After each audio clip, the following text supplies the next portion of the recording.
नमस्कार विद्यार्थी मित्र मैत्रिणींनो, मी वसे मॅडम। आज आपण काय करूया, स्टॅटिस्टिक्स 10वी स्टेट बोर्ड किंवा 10वी CBSE बोर्ड यांच्या पुस्तकामधला एक भाग आहे। तर तो आज आपण बघूया, हाऊ टू फाइंड आउट मीन। आता आज मी काय करणार आहे, हा जो मीन काढायचा आहे त्याच्या 3 मेथड्स आहेत। 3 पद्धतीने मीन काढता येतो। डायरेक्ट मेथड आहे, त्याच्यानंतर अज्युम्ड मीन मेथड आहे आणि स्टेप डेव्हिएशन मेथड आहे। आणि आज आपण काय करणार आहे, तर आपण डायरेक्ट मेथडने मीन कसा फाइंड आउट करायचा तो बघायचा आहे। तर ह्यातला काही भाग 9वी महाराष्ट्र बोर्डचं जे अल्जेब्राचं पुस्तक आहे त्याच्यामध्ये सुद्धा या प्रकारचा क्वेश्चन विचारला जातो। तर आपण एकदम सिंपल अगदी साधा प्रश्न आज आपण सोडवणार आहोत, डायरेक्ट मेथडने मीन फाइंड आउट करणे। आता मी काय करते, हा जो क्वेश्चन आहे तो मी असा लिहिते क्लास, इथे मी लिहिते क्लास मार्क, त्यानंतर फ्रिक्वेन्सी आणि मग लिहिते मी XI into FI। आता क्लास जो आहे तो 5 to 15, फ्रिक्वेन्सी आहे 6, 15 to 25 फ्रिक्वेन्सी आहे 11, 25 to 35 फ्रिक्वेन्सी आहे 21, 35 to 45 फ्रिक्वेन्सी आहे 23, 45 to 55 फ्रिक्वेन्सी आहे 14 आणि 55 to 65 फ्रिक्वेन्सी आहे 5। तर मी काय करत होते, मी फ्रिक्वेन्सी लिहिताना मोठ्यांदा याची फ्रिक्वेन्सी इतकी वगैरे असं मी मुद्दामच म्हणत होते की जेणेकरून तुम्ही सुद्धा जेव्हा क्वेश्चन लिहित असाल तर त्यावेळेला तोच क्लास, तीच फ्रिक्वेन्सी घेतलेली आहे की नाही हे चेक करायसाठी असं मनातल्या मनात तुम्ही वाचा की ही याची एवढी फ्रिक्वेन्सी आहे। आता इथे मी सेकंड कॉलम केलेला आहे क्लास मार्क।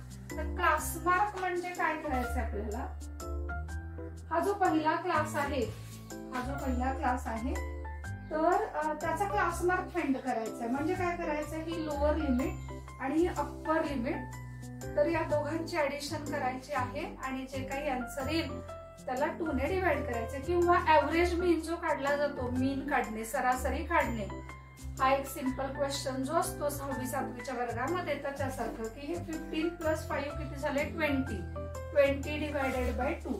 तर याचा मी मीन काढला असं सुद्धा तुम्ही म्हणू शकता किंवा क्लास मार्कची तुम्ही डेफिनेशन लक्षात ठेवू शकता, upper class limit plus lower class limit divided by 2। तर हा मी इथे काढला क्लास मार्क 10। आता 15, 25 + 5 30 + 10 40 चा हाफ 20। तर साधारणपणे क्लास मार्क मध्ये सेम डिस्टन्स पडते।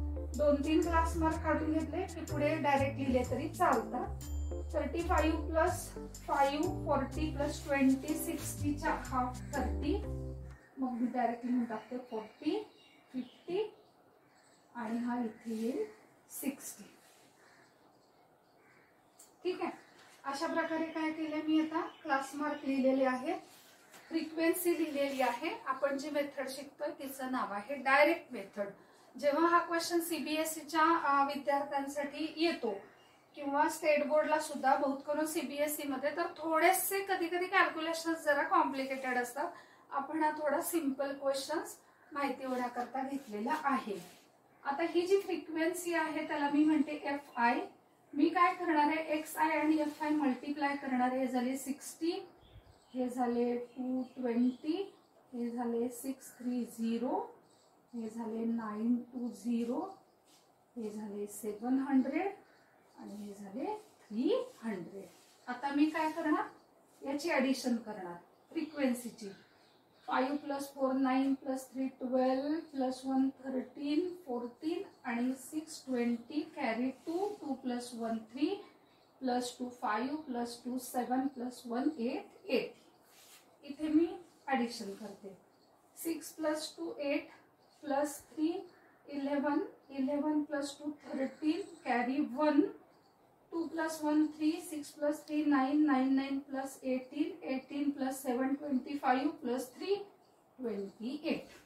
ऍडिशन करून घेतली। आता आपण मीन काढणार आहोत. फॉर्म्युला आहे X bar is equal to हे समेशन म्हणजे ऍडिशन आणि त्याची रेंज पण असते X I F I divided by F I. X bar 2830 divided by 80. 0 0 cut केला. 8 1 जा 8 8 3 जा 24. 28 मायनस 24 4 40. 43 आले. 8 5 जा 40. इथे डेसिमल पॉइंट देते. 43 मायनस 43 30 आले. 30 परत 8 3 जा 24 करते. इतकं काढलं तरी चालणार आहे. तर 35.3. आता हे काय होतं एज, बरोबर ना. तर मग काय करायचंय, मीन फाइंड आउट केल्यानंतर अर्धवट सोडून नाही द्यायचं. मग काय लिहायचंय, mean of the data is 35.3 years. आता होतं काय, बरेच वेळेला विद्यार्थी असं म्हणतात की स्टॅटिस्टिक्स हा भाग अवघड आहे. तर स्टॅटिस्टिक्स अवघड नाहीये. आता मी तुम्हाला एक युक्ती सांगते की ही कोणती मेथड आहे, डायरेक्ट मेथड.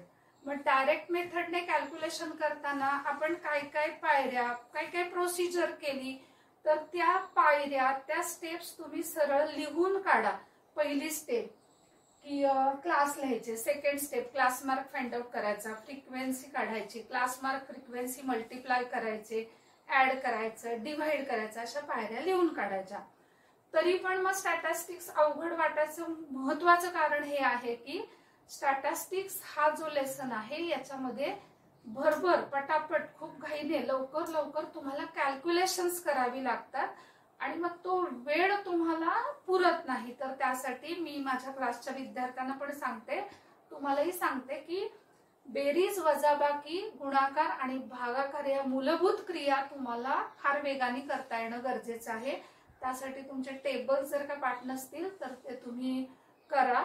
अजून एक महत्वाची सूचना म्हणजे जेव्हा तुम्ही हा कॉलम लिहिता त्यावेळेला सगळे ज्या व्हॅल्यूज आहेत त्या व्यवस्थित रीतीने मांडल्या पाहिजेत. युनिट्स प्लेसचा नंबर युनिट्स प्लेसलाच आला पाहिजे.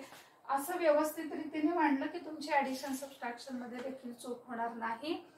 आता ही डायरेक्ट मेथड मी शिकवलेली आहे. त्याचबरोबर मीन, मिसिंग फ्रिक्वेन्सी, मेडियन, मोड कसा फाइंड आउट करायचा ते देखील मी सांगितलेलं आहे. त्याची लिंक डिस्क्रिप्शन बॉक्स मध्ये मी दिलेली आहे.